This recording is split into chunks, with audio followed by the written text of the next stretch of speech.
Welcome to this series in Ministry Corner. We are talking to active duty service member Aaron Griffin about how he ministers through his faith in uniform. Please watch the whole series and get all he has to offer.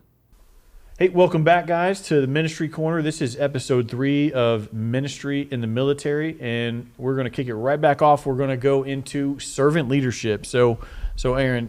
Favorite topic. It is. I've heard you speak on it many times, so just have at it.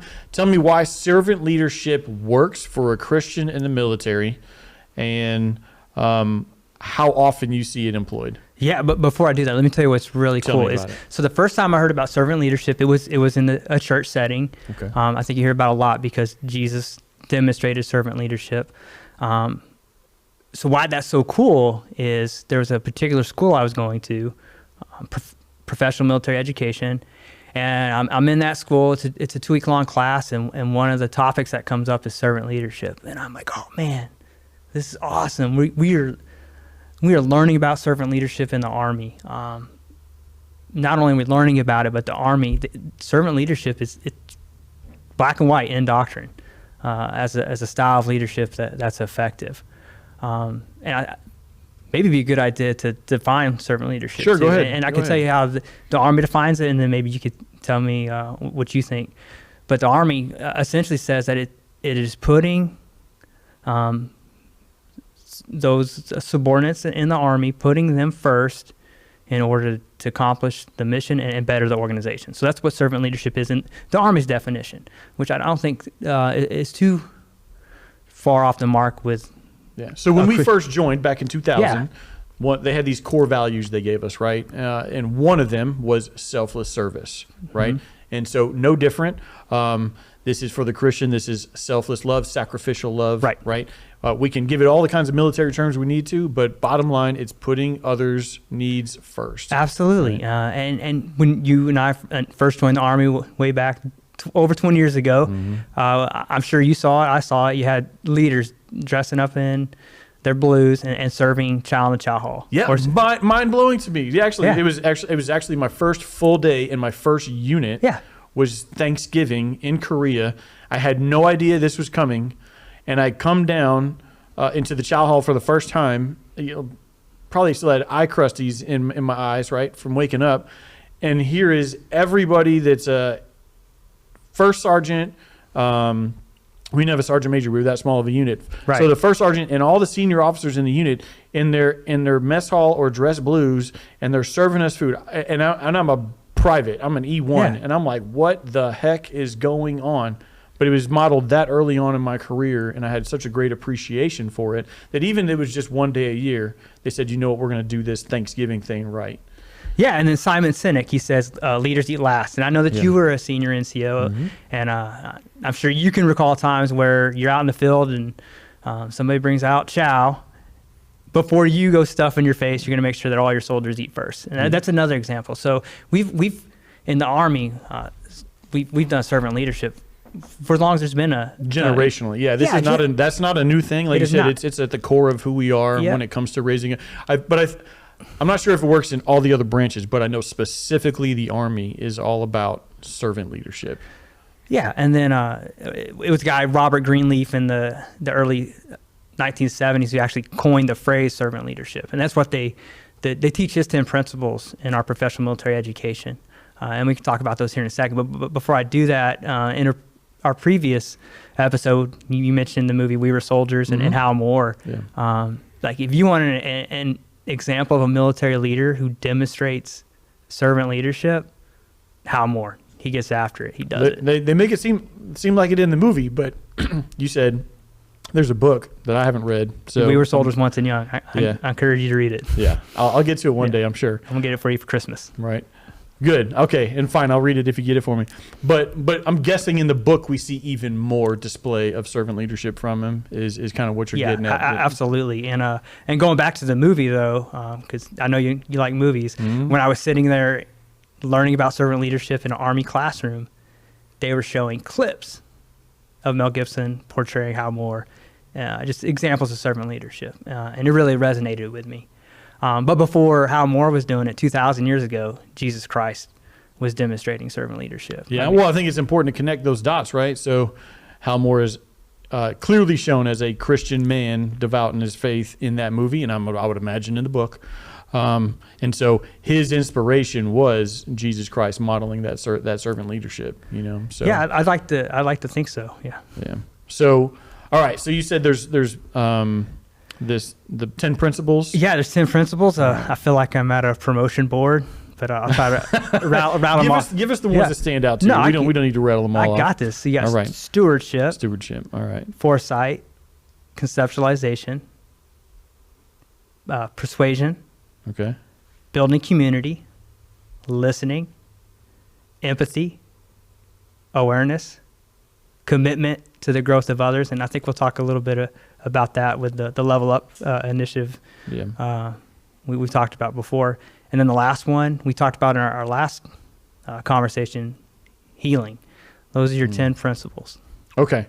So knowing those principles, doing your job as a senior leader in the Army, which one do you see you tapping into or relying on the most, or 2 or 3 of them? Yeah, so maybe it's not the one that I tap into the most, but some of the one that feels the most natural to me, because I love mentoring. Again, we talked about my favorite Bible verse, Proverbs 27:17, is commitment to the growth of others. I love that, and one specific example of how I've gotten after that in my last organization, every Tuesday at 1800, 6 p.m. Yeah, there you go. 1800 in the barracks, I would just meet up, and anybody who wanted to voluntarily show up, didn't matter. You could bring a bucket of KFC, you come in civilian's uniform, it didn't matter. So this is cool. So hold on, I'm sorry. Oh yeah. But so you're a senior leader, and you went to the barracks to meet them at their place and their place of comfort. You didn't say, "Hey guys, meet me at the battalion hall or some other organizational element." You said, "I'm gonna go to your place. I'm gonna meet you. I'm gonna make it as easy as possible for you guys. Show up in your slippers if you want, right?" And you met them on their ground. Every occasion except for one, we actually had the division command sergeant major actually came to a Level Up. So we had a few guest speakers, and because the audience was so large, we did that one particular one in the battalion headquarters. But every other one, at least the ones that I was able to make, and I made 90% of them every week in the day room in the barracks.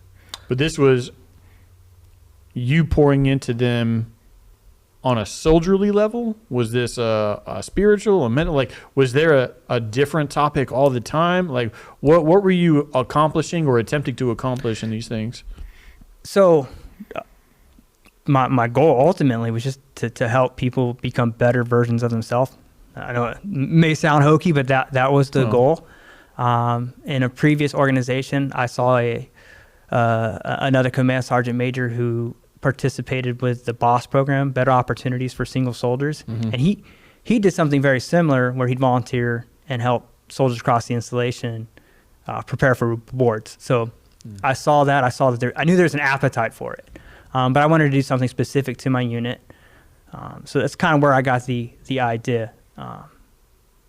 We did not have a structured program of instruction. I would prepare. But a lot of times, I was also prepared just to see where the conversation would go. So conversational based versus instructional based. Yeah, I really tried to. I leaned on my experiences as an instructor in the Army, a facilitator, just facilitate conversation. Now, I do have to say though, the first couple, we did board prep. And that was kind of my hook to get people to show up. But my time in the organization, I really wanted to show people it's so much more than just preparing to advance to the next rank passive board. We talked about everything from Colin Powell's 13 Rules to Greenleaf's 10 Principles of Servant Leadership. Okay, so it would be topical discussions. Okay, but I like it. So you started out with, the hook is, let me help you progress in your career, right? But that's a very one-dimensional thing.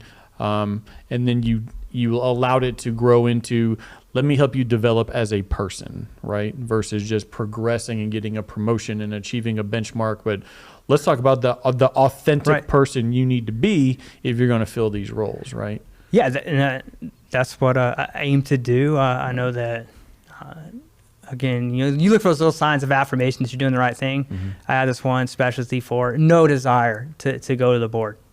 But he went to every level up mentorship session that we had. Mm-hmm. And it's really cool. He would always let me know that he kept every handout that I brought. He took copious notes. And he said, when I get out of the Army, I'm gonna have a level up book. I'm like, all right, make sure you send me $1. But he found so much value in the program, and again, he had no desire to go to the board. He just knew that. He always said I was dropping knowledge. Is what he liked to call it. But I said, man, I learned as much from you as you're learning from me. But that was one of the principles that comes most naturally. It's just what I love to do. I think it's what I'm called to do. It's why, I'm 23 years in the Army. I'm struggling. Like, man, I'm not sure if I want to stop doing this because I enjoy that part of the Army so much. Right. The ability to pour into people, right? Yeah, that commitment to the growth of others. Yeah, well, the Christian word for this, right, is discipleship, right? So you saw an audience who was willing to receive, and you're pouring in all these kind of things. I think so. What I want to talk about next is this other concept you've spoken about. Is there's 5 pillars of you said readiness. Yeah, so there's 5 pillars of readiness. Comes from, and so that's new. Like, so I got out 10 years ago, and that wasn't a thing that existed back then. So I think that's cool to see that the military is growing. It's not just stagnant. It's growing in its ability to attempt to lead people better, to focus on the whole soldier. Holistically, right? And holistically, it's in the title. Yeah, and there's five pillars. You've got the physical readiness, which we've always had. Yeah. You always get, and we've really improved with how we get after physical readiness too.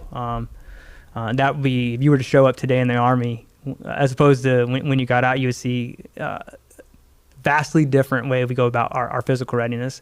But yeah, it is something that we've always taken serious. Like, that's the first way you're assessed in the military, or it often seems that way anyway. So you got that. You've got your mental readiness. You've got your nutritional readiness. So that's good. So they're feeding us better food in the chow hall now. They're sure trying. And trying to, they see. I mean, some of the snacks in the vending machines you see a lot less frequently. So it's kind of disappointing. But you got your nutritional readiness, and then you got the last 2 that I think we're getting better, but we're still neglecting. That's your sleep readiness. Mm-hmm. And I talked about how little sleep I got last night, and then your spiritual readiness. But those are the 5 pillars, and they're all equally important. So this is interesting, right? So the Army that is really works, it uses sleep deprivation to really test you at times. Also recognizes that there's if sleep deprivation works to test you, then to keep you in a solid place, you need good rest, right? So how exactly do they tell you guys now? Because they never told us sleep readiness, anything when I was in. How are they telling you that? Like, how are they making that a possibility for you? What's the boundaries on that?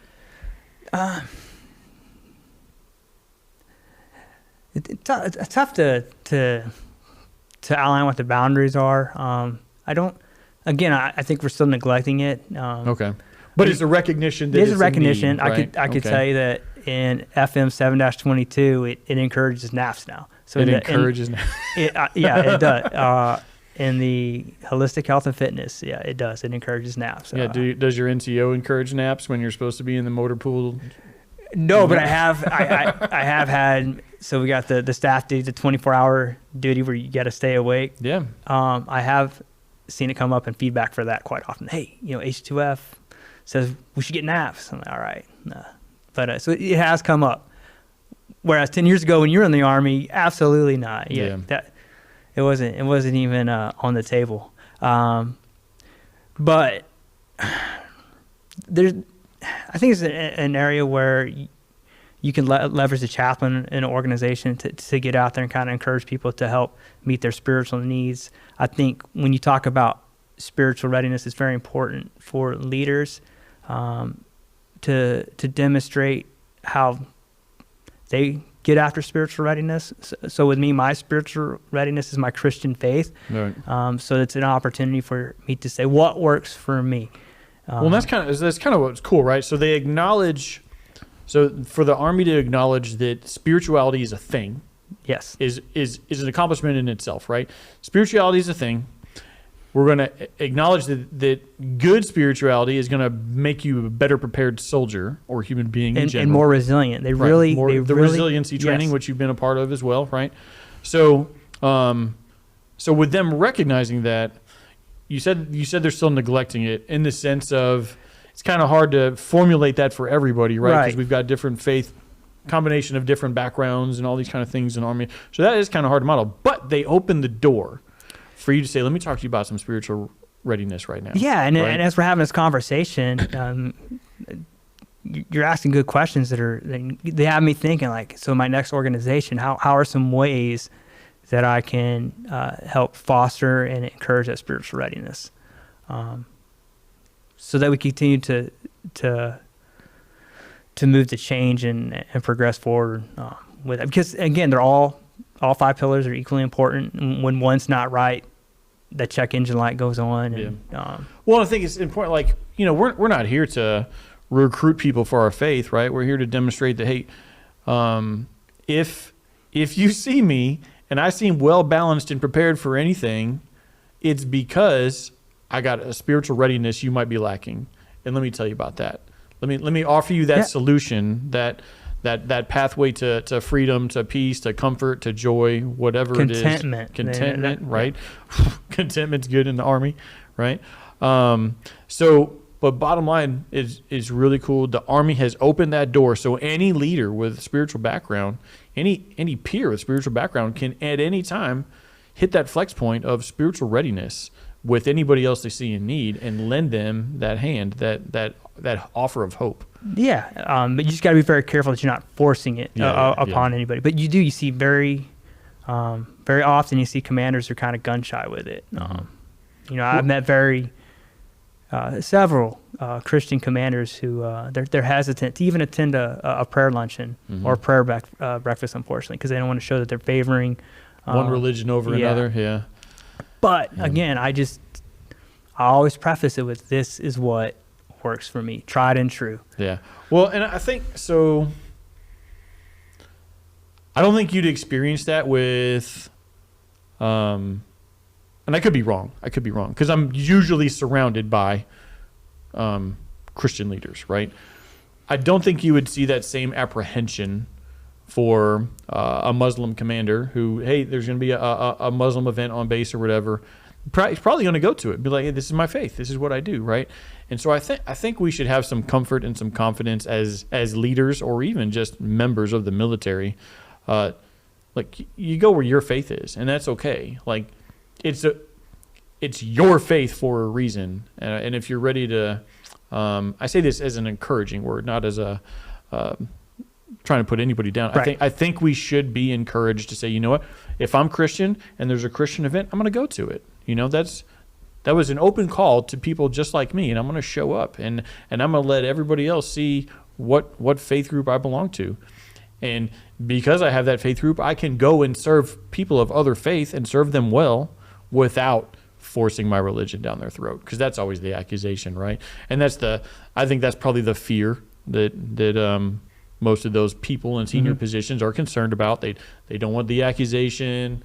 They don't want somebody to feel like, hey, they're not part of the unit because they're not part of the same religion or whatever. And that's healthy to consider. I don't think it's healthy overall to just write things off and say, I can't go do that. And those other religions, like you just talked about, you want to make sure as a leader that you're removing any obstacles that may exist for those folks as well. But if there's a prayer breakfast, I'm doing everything that I can to attend it.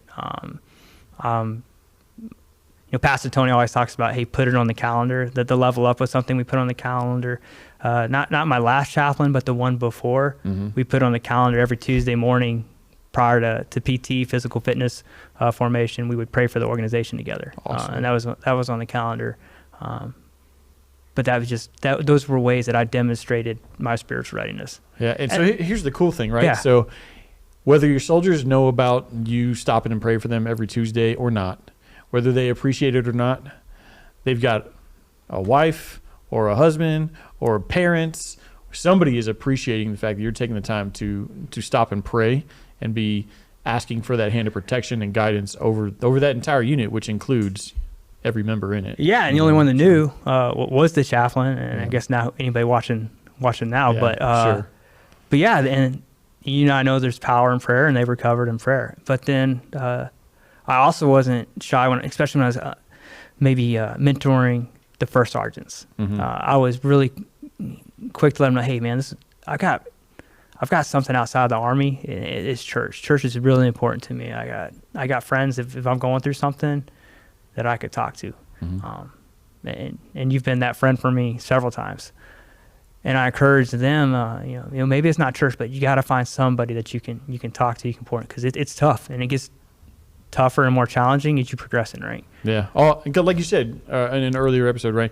That peer group shrinks, right? So that means as your circle gets tighter, it needs to get stronger, right? You need to be able to rely on those folks, and that's part of that spiritual readiness, right? I think so. Yeah. Yeah. Absolutely. All right. So hey, we're gonna wrap it up.